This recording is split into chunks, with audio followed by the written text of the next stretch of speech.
we're ready. Whenever you're ready. Gotcha.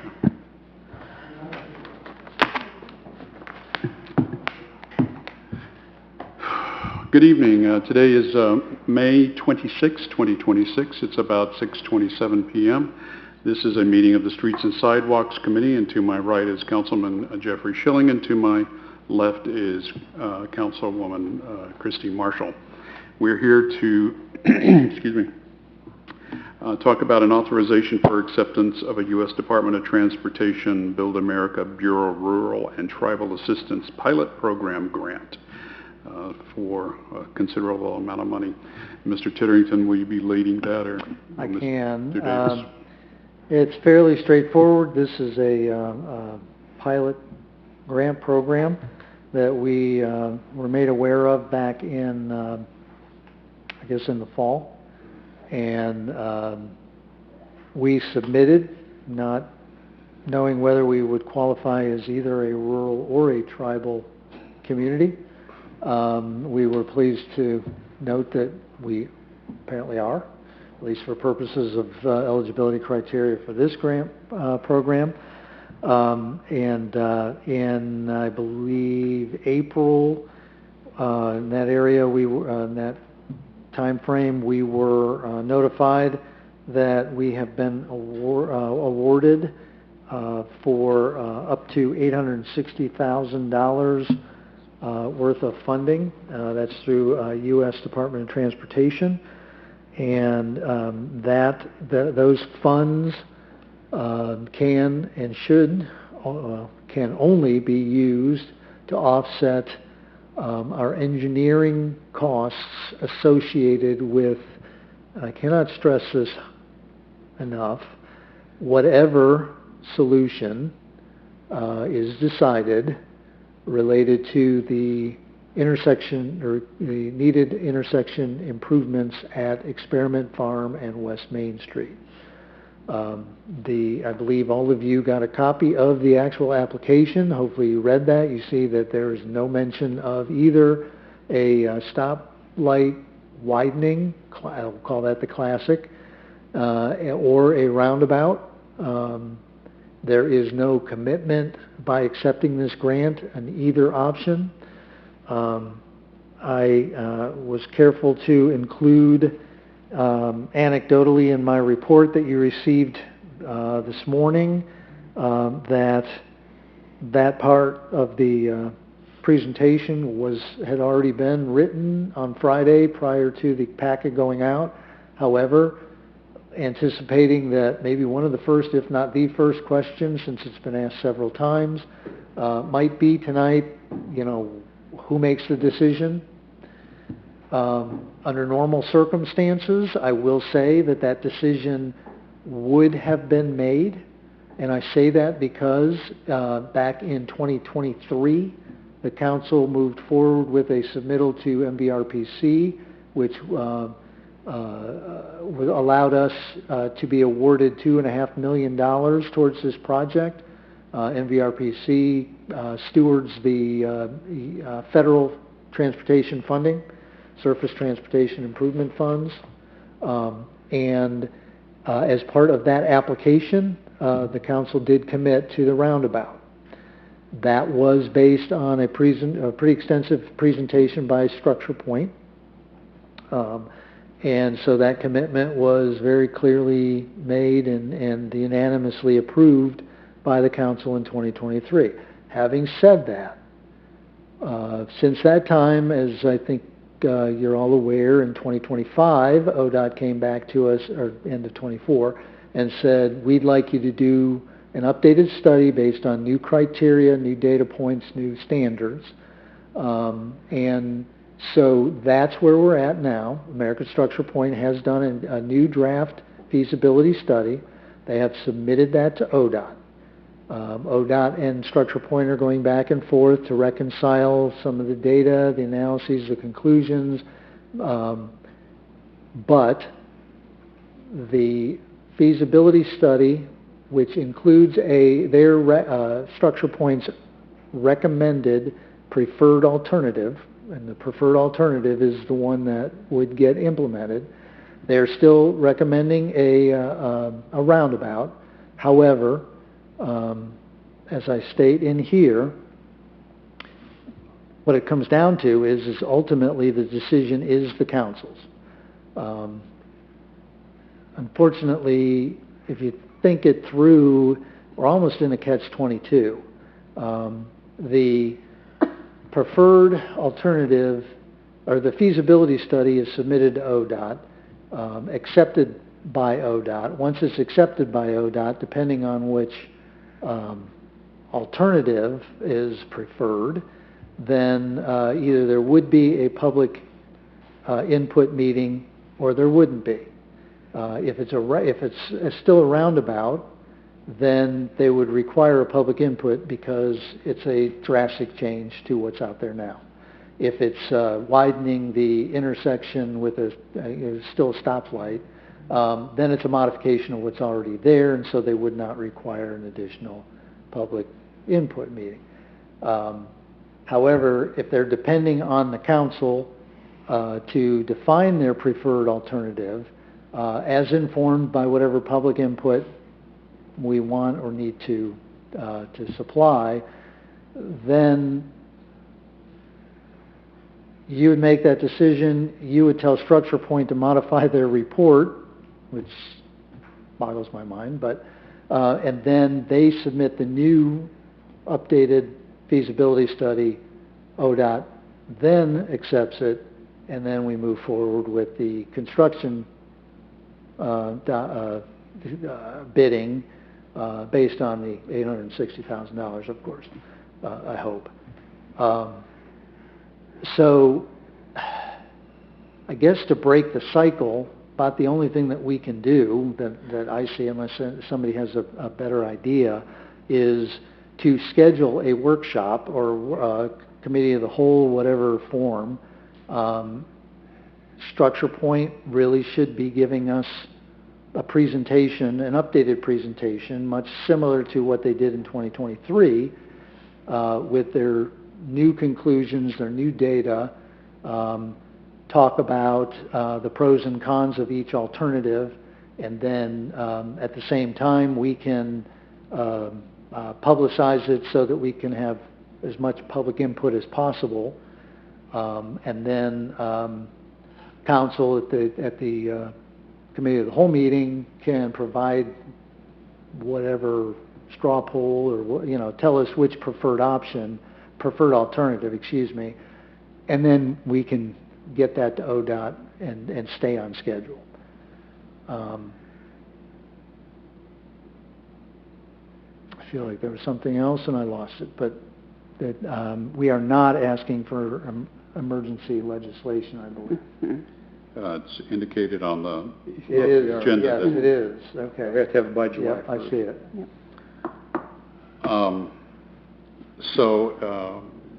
But at this moment, as we're just strictly looking to do a recommendation for the $860,000 funding to keep the ball rolling. Correct. So if the we spend the money and then get reimbursed for the grant money by the grant money, there's no requirements that we continue with the project. I mean, this is all that we have here is a grant application that's been approved for the funds to do the planning for the project, but there's no requirement that we continue with the project at any point in time. So we could essentially spend the $860,000 and stick the plans in the drawer. There's nothing in the document. There's nothing in the grant document that says that we have to proceed with the plans, other than doing the engineering study and that type of thing. We don't have to start construction. There's more compelling reason. Well, I'm not asking for more compelling reason. I'm asking is my understanding of the grant program is that we get the $860,000 to do the engineering and that type of thing, and then we're done. We could be done. We don't have to proceed with the project, construction with the project. Mr. Schilling, if I can complete my thought. So this is a federal project. It has been in the long-range plan and the Transportation Improvement Plan at MVRPC for many years now, okay? So once we get into that process, we still always have the option to abandon the project, yes.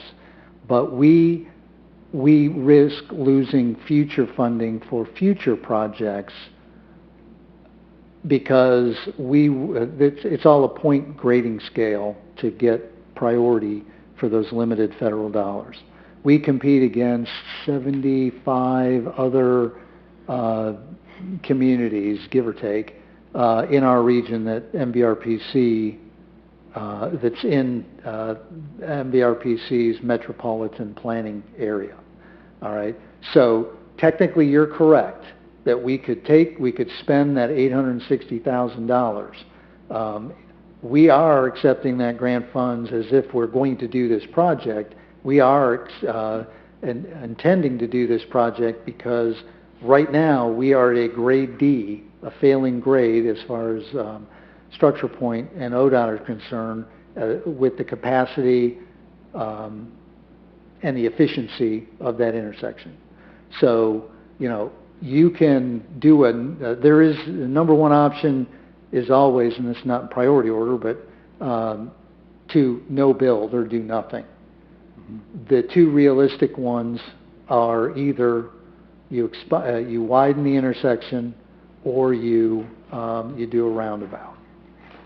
We have the funding set aside to do whatever our share is already in the TIF fund. We have the $2.5 million that Council approved us applying for back in 2023. So everything is set to do one of those two options. I don't want to sweat this out, but I hope that you're not thinking that you would not do anything to that intersection because it's long overdue to be improved. But again, it doesn't I didn't say that. I just asked a question. You're correct. You did not state that, but the question was the question. Okay, and we still have the grant. We still have the state of Ohio is going to kick in $2.5 million. $2.5 million. That's still in the. That's committed. That's committed. They didn't.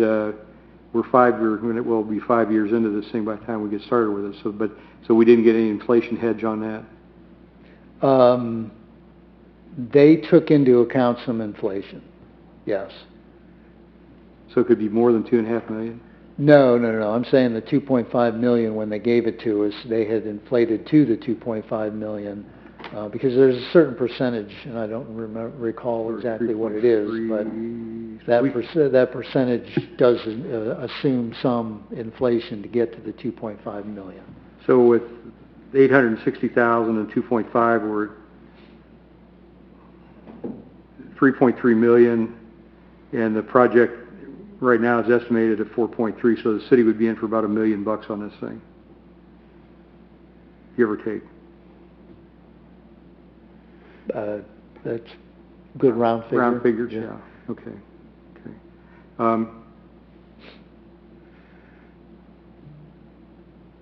And committing for the grant, we're not making any decisions. We don't have to provide plans for A or B on that. Correct. Okay. And did we pass legislation stating that we wanted to do a roundabout? Or was this just I remember the meetings that we've had on this thing, and I know Structure Point's really excited about a roundabout, and I think there's probably some administration is pretty excited about it too, but we've never signed any legislation saying that we're going to do a roundabout. Resolution 49-2023.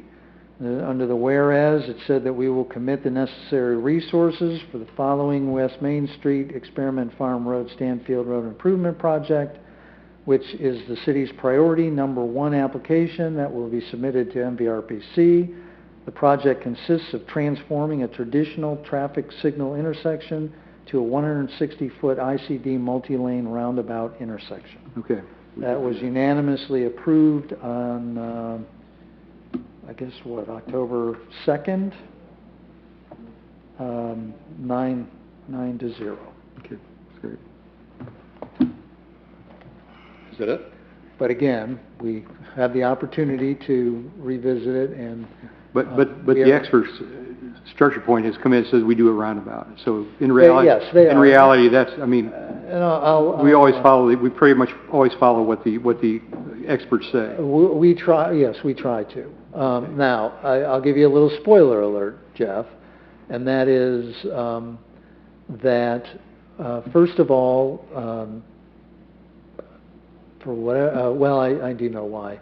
The construction cost difference between a roundabout and call it classic widening or a classic intersection,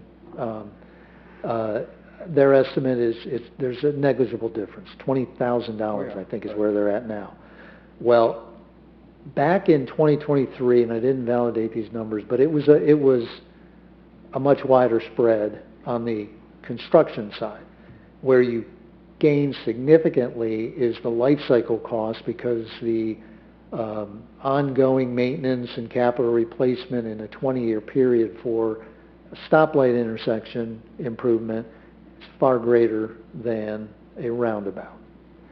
Where, and as far as maintaining a B grade for a 20-year the 20-year timeline that these studies are done in, whether it's a roundabout or a stoplight widening, the difference is negligible there. They'll both, based on the data and the projections and the modeling, they would both maintain their B grade, and B is a good grade, okay?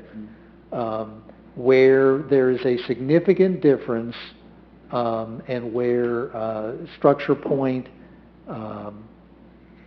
is staying with their recommendation for a roundabout, has to do with safety measures, safety issues. You know, traffic accidents, they're not saying that there's going to be a significant difference there, except on the severity, because in a roundabout you might have some bumps in the rear ends and that kind of thing, but you're not going to have T-bones and some of the more violent type things that can happen.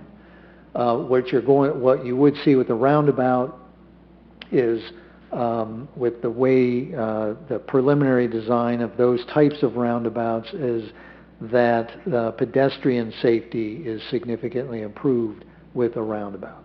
That's all I'll say. I don't have any more to say on that one. The Structure Point will give you that information. They can also talk. I haven't talked about, with them about, is the weighting of their recommendation towards a roundabout 90-10, or is it 51-49? We don't know, and that's something that we want them to present to you and just give you all the data and everything that they went through and why they are where they're at, and then they would be available for questions and answers, comments from council, comments from the public, and the like. We are hopeful. It appears that all of council is going to be here the week of the June 22nd. We were hoping possibly to do that meeting on June 24th, which is the Wednesday. Probably stick with 6 o'clock. And we have held, or the arena has held the Bravo room, and we could do it there. So we'll work on the public tape. meeting would be the June 24th now? That would be the council work session. Council work session. Yeah. Okay. And we'll figure out how to video that, either live and tape, or at least tape. Okay. Anything else? No more questions. Thank you. Mrs. Marshall. I do think you answered all of my questions. So we are going to have a public hearing either way. I just want to be clear on that, right? We're going to have They're going to be our... able to listen to them. Yes, we're going to have, if you guys want to, we'll do the council workshop or work session or a committee of the whole on June 24th or thereabouts. Then yes, there would at a public meeting, we would have public comments right on the agenda. I thought you said you were having a public meeting in August.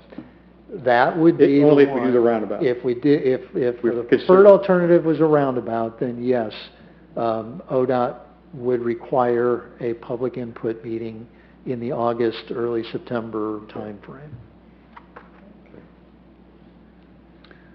Checking your list. I am checking my list, and we said yes, it's not been decided, public will get to hear.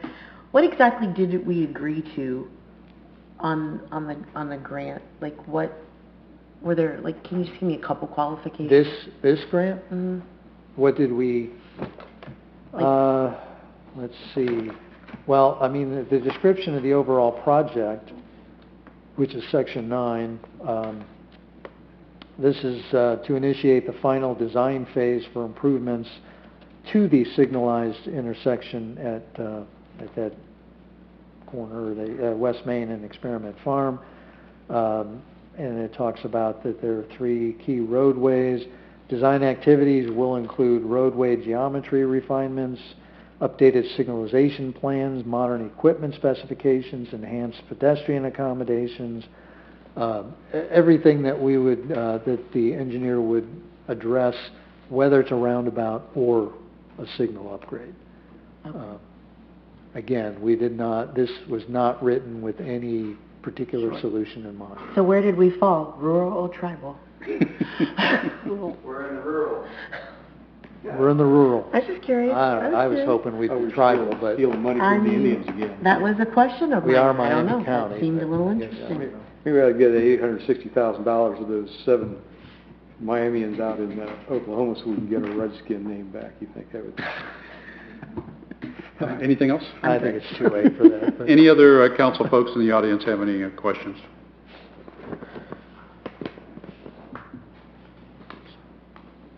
Todd Sievert, at-large council member. No questions, mainly more a comment. I appreciate the staff putting this together with regards to having a public I know it's not a public hearing, a public meeting before we go forward. I did review the prior discussions. I think there's been a lot of public inquiry from various and sundry people with regards to the roundabout after it was firstly brought up. We hear all the time that council does whatever they want, the city does whatever they want without public input. I would strongly, from this microphone, and hope that the city puts out information on Facebook so that we can get people there so that they can participate in this process and not be Monday morning quarterbacks. We will listen to them, and I would encourage everybody to come forward with however they wish to proceed with regards to that. And again, I appreciate how the administration handled this and not in having that meeting occur in June. Thank you.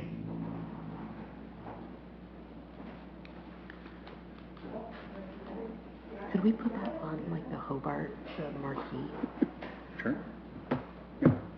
Hi, Madison Hickman, Third Ward Council. I'm assuming this is already factored in, but I was reviewing, Mayor Oda had shared the ODOT Planning Commission for up through 2050, and it mentions widening 41 to 7 lanes.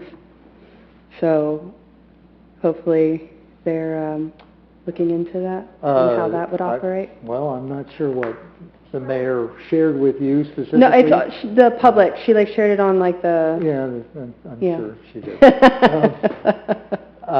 Well, I guess I'm not sure which section. I mean, there's so many sections of West Main Street. It 7 sounds says- about right when Yeah. we were looking at possibly, and it may end up being 7. I don't know for, what length it would be. On here it says from 75 to Experiment Farm. Okay. So That could be.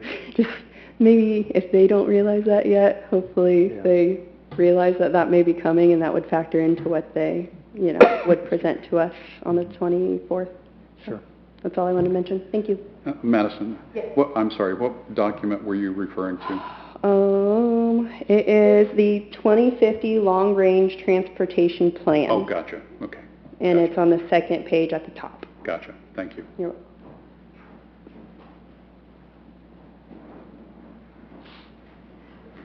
Susan Westfall, at-large member.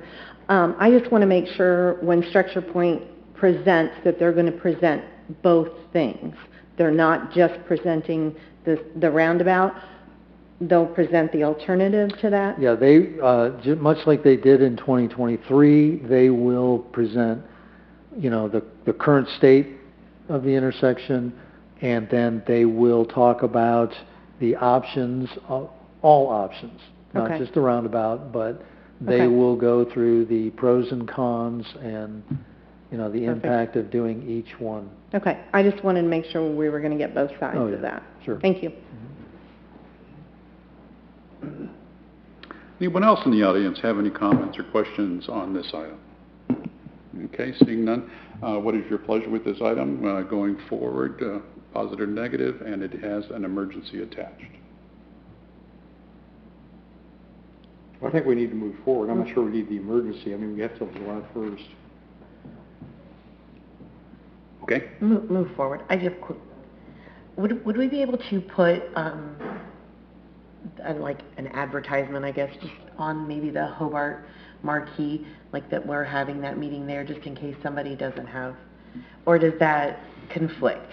It doesn't, I was just it thinking doesn't of some other conflict, way but to once we get the- do that once, then every time, and I get it. I can This ask, is I don't pretty know, significant. whose picture would we put on there? I like- mean, yours, of course. No, that will not happen, I guarantee that. I'm just looking for another alternative to get that out there. Yeah, for we'll people look to into see. that. I mean, just something. It doesn't have to be that, just something else Yeah, besides we can do Facebook. that. But move forward. All right, it's unanimous with the committee to move forward as staff is requesting, and it's also, I think, been very well presented that we do need to proceed with the council of the whole commitment, and that needs to go to President Rozelle for him to determine the issuance of that and all of the logistics on that sort of thing. Mr. Schilling, you made a comment about emergency. The reason for the emergency is we won't meet until June 1st, so if you suspend the rules and you approve it that night, the 30 days for it to become effective would pass the deadline for July 1st. Those are 30 days in June, and the first day would start on the 2nd. So I did not know if you wanted to, are you planning on filing a minority report because you don't want emergency, or you're just throwing out a comment regarding emergency legislation? Well, Mr. Phelps has said we wanted to move forward, and he didn't say anything about emergency as an instruction. Well, he did comment that, keeping in mind that there's an emergency attached to it. Yes, and that He did that say is that. the staff recommendation, as I Yeah. indicated there. So, No, that's okay. I mean, we can get, if you want emergency, that's not a problem on that. thank you. Okay, so it's unanimous with the committee to proceed, again, as staff has recommended. Any other items to come before the Streets and Sidewalks Committee? No, sir. Then we stand adjourned. Thank you all for attending.